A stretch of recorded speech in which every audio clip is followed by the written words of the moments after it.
have a really cool perspective because I live it personally, but I also still work in the public education system professionally.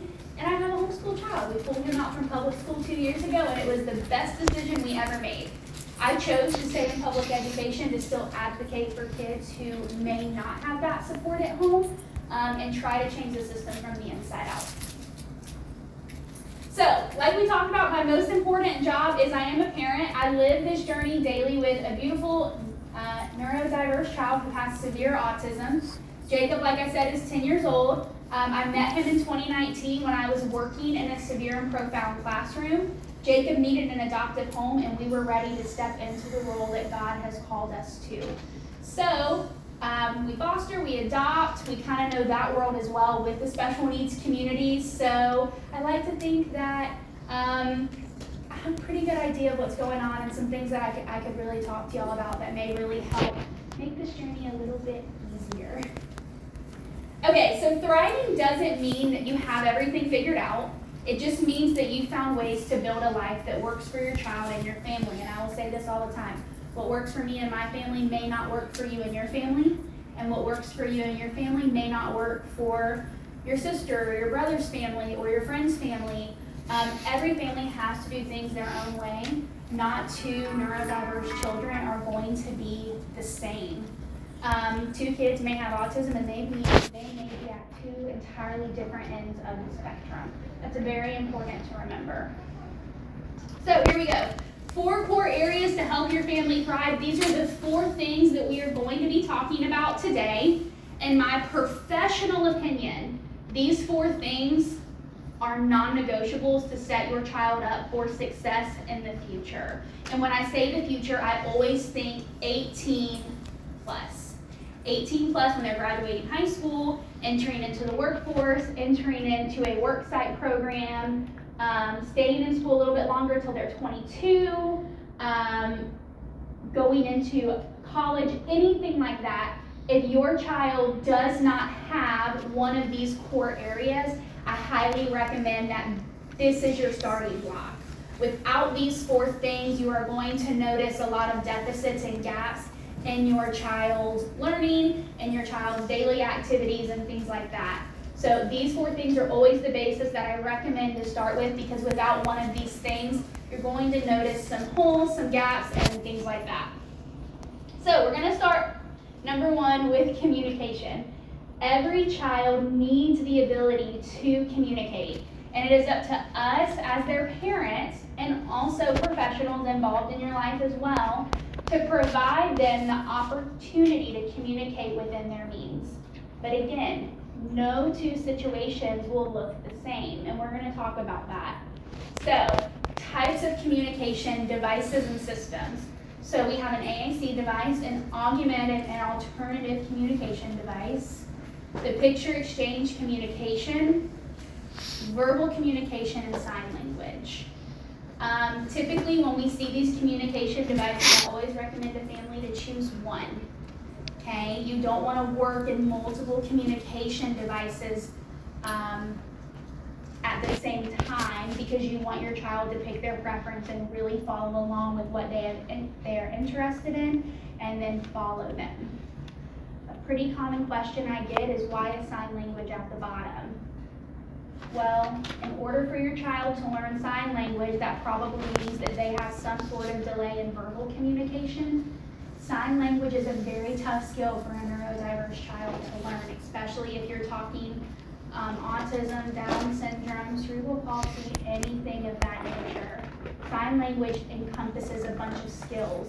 It encompasses motor imitation, so looking at me and being able to copy fine motor movements, that's a deficit for a lot of our children. Also eye contact. Most neurodiverse kids would rather do anything else than make eye contact with you, which is totally fine, which does hinder sign language a little bit and may not make it the most functional form of communication.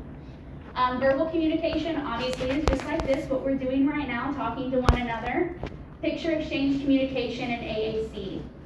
So typically with families that I work with and they are in that 0 to 4 stage, I always just recommend them to verbal communication. Obviously we always want our children to verbally speak. That's always the goal, right?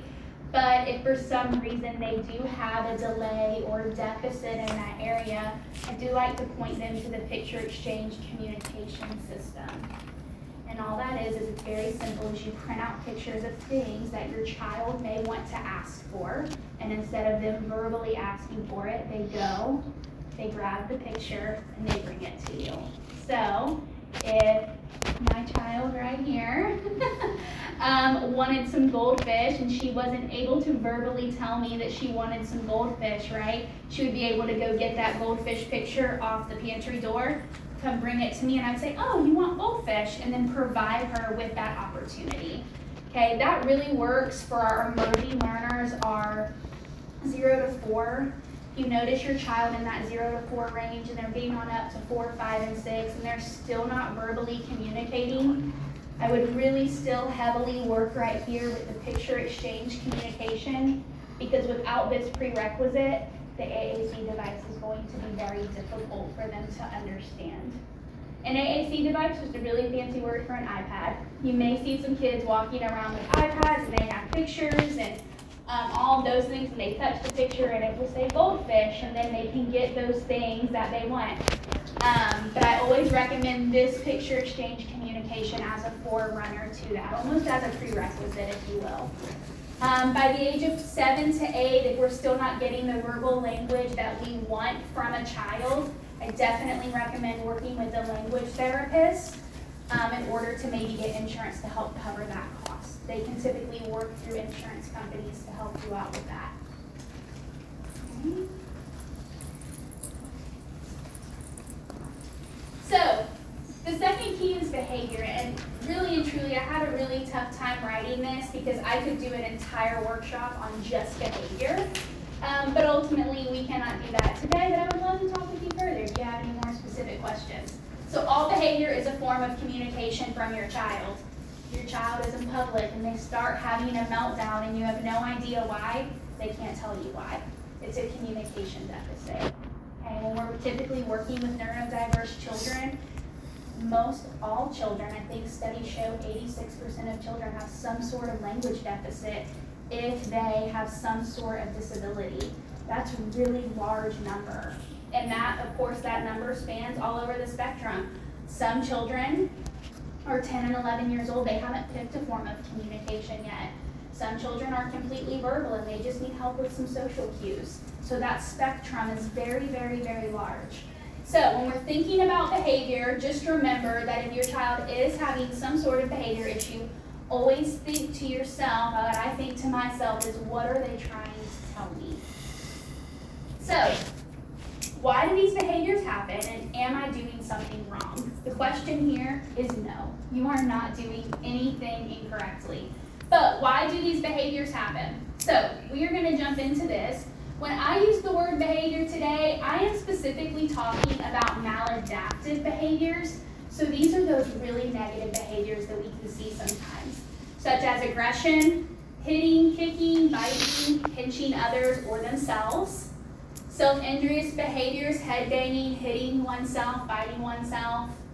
Property destruction, elopement, tantrums, repetitive behaviors, and this, is a maladaptive behavior. The hand flapping, the rocking, other repetitive actions, those are categorized as maladaptive, meaning they interfere with the function of life for that child or person.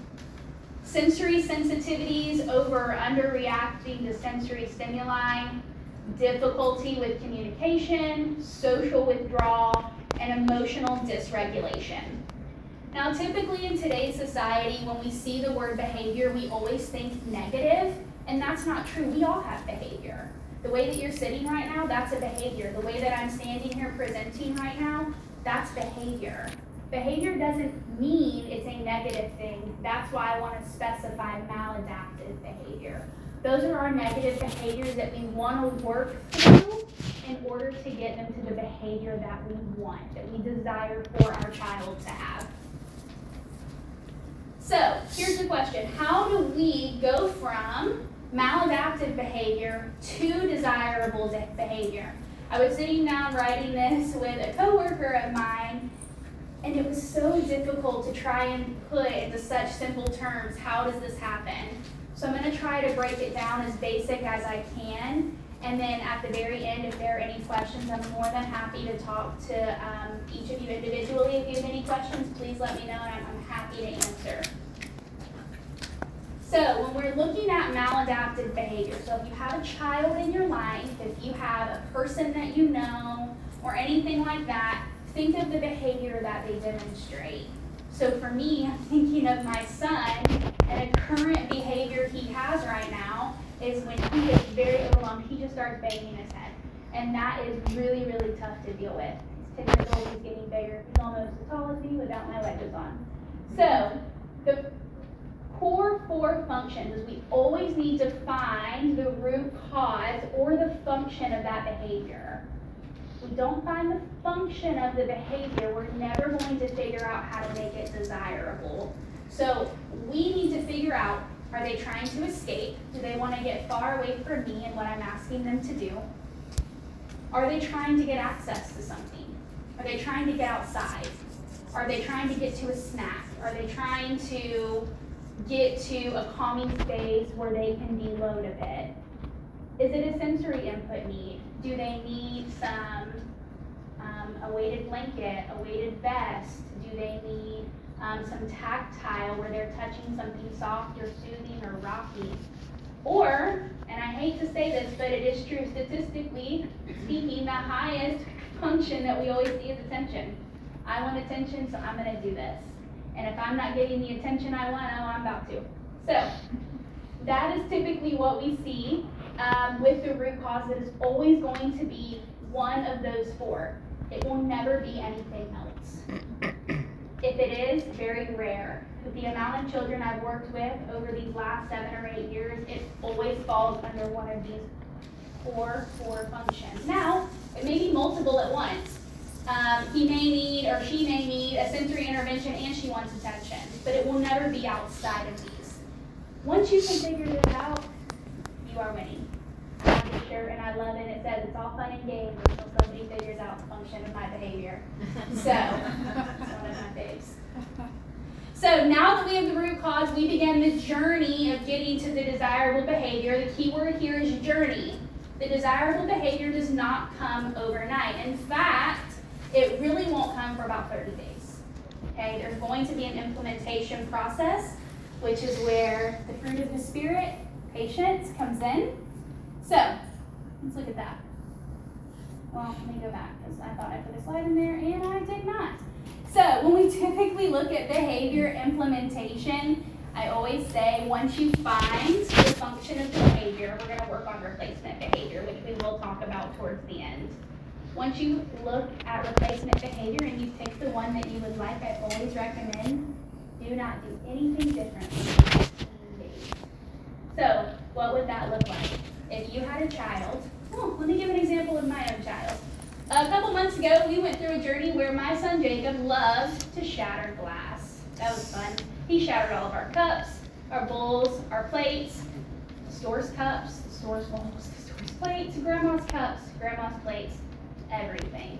And I could not figure out why he was shattering glass out of the moon, like out of the blue moon. It just came out of nowhere. So what happened was I started going through the function of the behavior, and it wasn't really attention, it wasn't really access or escape or sensory or anything like that. What it was visual stimulation, which does come in the form of sensory. He liked watching something fly through the air and shatter. And when it shattered, he would clap and jump and laugh, and drove me crazy. But we figured it out. It was a visual stimulation, which would go under the bridge of sensory. So now that we had that, we could begin what we were going to do with the glass shattering. So what we did at first was I would give him things to throw a ball into a hoop or into a laundry basket to see if that would give him the visual stimulation that he wanted. We did that for 14 days and he still shattered more plates and glasses. So that did not work. Whenever I would notice he would go and reach for a glass, I would say, go get the basketball, and he would grab it, he would shoot it, and then he would go grab the plate, and he would chunk it right behind it. So that was cool. That didn't work, but we stuck to it for 14 days because implementation is important. So then what we did was we said, okay, maybe the basketball isn't tough enough. So we got weighted balls, see if that would help. If the weight of the ball, throwing it, would give him that reaction that he wanted. Another 14 days didn't work. So then I transitioned to what I call positive reinforcement. It's one of my favorite behavior techniques. I went to a local thrift store and I told them that I was a special education teacher, and I just kind of gave them the story, and they sold me a pack of 50 plates for $2. So I was pretty stoked. I took Jacob to a back alley. It's not as dark as you think, I promise. And I made him throw and shatter 50 plates. By about plate number 21, he was crying, asking me to stop. And I said, no, you're going to throw all 50. Never threw another plate, glass, or cup again. So when you change it into a consequence, once you've gone through the actions, once you've gone through these interventions, and you say, you know what, maybe he just wanted to do it. Maybe he just wanted the visual stimulation. Okay, but when Jacob's 18 years old, and you can't take him into a store, I can't take him into a store because he's going to shatter everything, they're going to put him in the back of a cop car. Property destruction. Can't have that. Okay.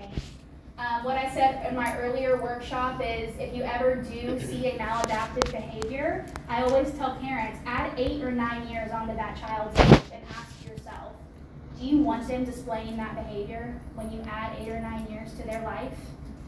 Typically the answer is no.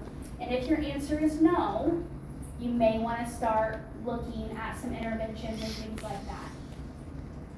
So, we're going to stop right there on behavior for right now because we will circle back to it at the very end. I just want to make sure I'm managing my time well. Key number 3, that is, I recommend an absolute non-negotiable for your child. Whether in homeschool or public school, I've met some people today that they have not made that transition to homeschool yet. That's totally fine. These are 4 core things I would recommend to any family. Public school, homeschool, your child is in adulthood, your child's still in diapers. These are skills that I really recommend become non-negotiables for you and your family. And it is learning and education. The goal is always to make education linked to real life scenarios. There's that word functional again. I was sitting with my Jacob's tutor the other day, and she said, all right, where do we want to go next? And I told her I really want Jacob to read. Now, keep in mind, Jacob is a child who is non-speaking. He talks primarily on a communication device. She asked me, she said, why? I don't know. And she said, well, why do you want him to read? Why would he need to read? And then I remember back to a conversation I had with his pediatrician a few years back, and she said, if you ever want Jacob to have a job in the real world, he needs to read. And if he can't read, he won't get a job. You know, just people say things and they stick with you like glue that you can't get off. So I asked his tutor, I said, he needs to read, he needs to work. He's not going to sit on my couch once he turns 18 or 22 out of a worksite program. And she said, okay, so what does that look like? And I said, I don't know. And so we met up with a couple of other professionals because even though I'm a public school teacher and even though I've been doing this a long time and I have my master's here, my bachelor's here and all this fun stuff, I don't have all the answers. So I sat with a couple of other professionals and they said, no, reading is important, but think more of comprehension. Maybe not verbal language, maybe not language on his AAC, maybe more comprehension. And I said, okay, we can do that. So, functional skills. It's important that you take time to teach your child these skills, me included. I hate to say you, that sounds like you do this. Me too, we all need to do it. So some examples, folding laundry, using a calculator, comprehension across settings, and generalization. These skills are continuous and with opportunity to build on throughout the week and the weekend. So when I say learning and education, I don't mean 6 times 6. What I mean is, can your child load laundry into the washer? Can they put in the right amount of detergent? Can they, when they hear the ding to the washer, take those clothes out and put them in the dryer? And when that goes off, fold those clothes and put them away. That's functional learning. Those are skills that your child should have when they're an adult living with you or living by you or living by themselves or with roommates or anywhere. Using a calculator. Most autistic children, most neurodiverse children may not need to know what 6 times 6 is in their head, but can they look at a problem and type it into the calculator? And from a public education standpoint, I have not seen a kid not use a calculator, and they are completely neurotypical. No disability involved. Calculators are becoming very functional. They're everywhere. They're on our phones. They are everywhere. And there's a lot of arguments back and forth about it. And I always say this, I can't change that. I can't take it off the iPhone. I can't take it off the iPad. I can't take it out of the Whataburger cash register system. I can't do that, so I'm not going to fight it. Comprehension across settings, this was just what I was talking about.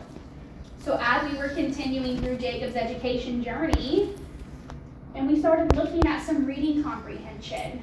Now, should I read him a sentence and he understands what it says? Sure. But what's more important, that or Jacob being able to look at a Social Security application and when it says the word names, he knows how to put his name down. When he sees the word address, he knows, hey, I need to input in my address. When he sees DOB, he knows comprehension, that stands for date of birth and what his date of birth is. Those things that are not changing. That is what I mean when I say comprehension across settings. I had a really eye-opening moment with him a couple of years ago. We were sitting, going through flashcards, we were learning, and he could identify what a trash can was. And at home, he would take his plate, he would go put it in the trash can, he would clean off his plate, put it in the trash can, everything. I'm like, hey, that's what a trash can is. Well, we go and eat, and I said, Jake, we gotta clean it up, go throw it away in the trash can. He had no idea what a trash can was. He was not able to generalize across settings what a trash can was. And that was so eye-opening to me that, oh man, he understands what a trash can is at home, but he doesn't know that a trash can is a garbage can, which is a garbage bin, which is a dumpster, and that it all works the same way. That was really eye-opening.